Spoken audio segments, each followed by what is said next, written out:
Hello મિત્ર, જય શ્રી કૃષ્ણ. સ્વાગત છે તમારા બધાનું આપણા કિચનમાં. આજે આપણે બનાવશું વ્રત કે ઉપવાસમાં ખવાય એવી સાબુદાણા કસ્ટર્ડ રબડી.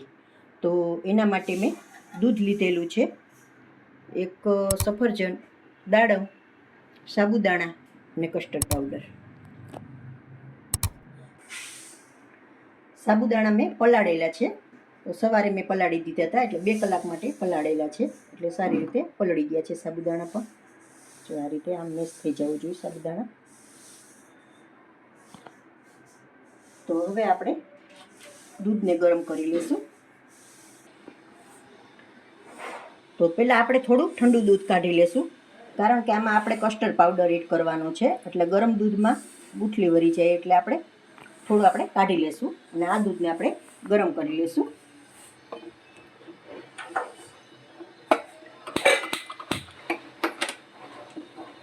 ખાંડ પણ એડ કરી દઈશું હારે.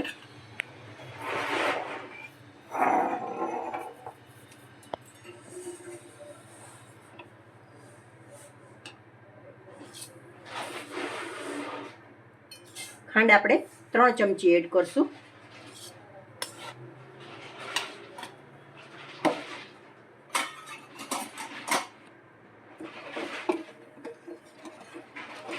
આપણે એક ઉફાણો આવવા દેશું.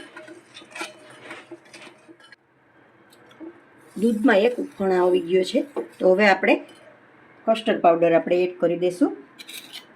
આ ઠંડુ દૂધ આપણે રાખેલું હતું ને, એમાં જ આપણે એડ કરી દઈશું. સારી રીતે મિક્સ કરી લઈશું. 1 ચમચી એડ કરું છું.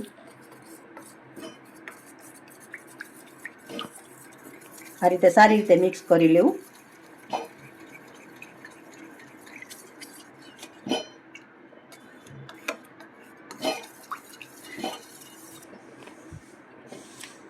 કસ્ટર્ડ આપણે સારી રીતે મિક્સ થઈ ગયો છે, તો હવે આપણે દૂધમાં એડ કરી દઈશું.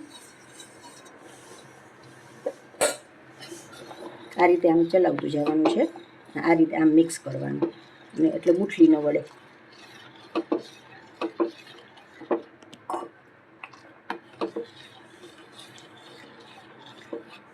હવે આપણે સાબુદાણા પણ મિક્સ કરી દઈશું હારે.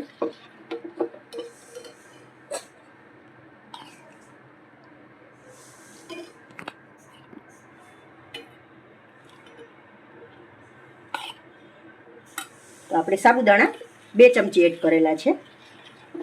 હવે આપણે સારી રીતે ઉકળવા દઈશું. રબડી આપણી તૈયાર થાય ત્યાં સુધીમાં આપણે ફ્રૂટ સુધારી લેશું. તો ફ્રૂટને મેં પહેલાં જ ધોઈ લીધું છે.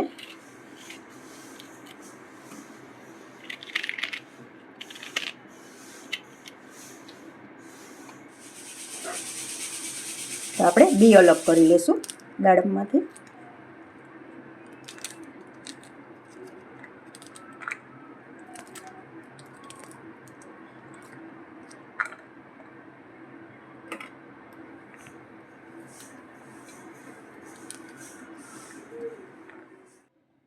ફ્રૂટ આપણે સારી રીતે કટ કરી લીધું છે, અને રબડી પણ આપણી તૈયાર થઈ ગઈ છે.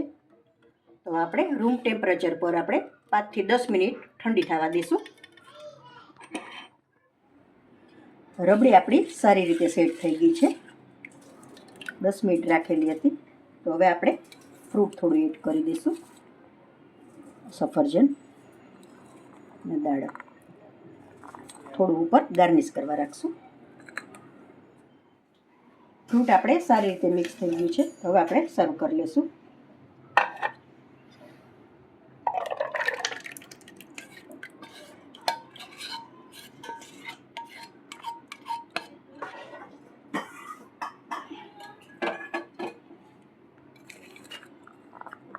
થોડું આપણે આ ફ્રૂટ બચાવેલું હતું એ પણ પાછું ગાર્નિશ કરશું. અને પિસ્તાનો ભૂકો બનાવેલો છે, એ પણ થોડો આપણે એડ કરી દઈશું. જો મિત્રો, તૈયાર છે આપણી સાબુદાણા કસ્ટર્ડ રબડી. તો એકવાર તમે બનાવીને જરૂરથી ટ્રાય કરશો.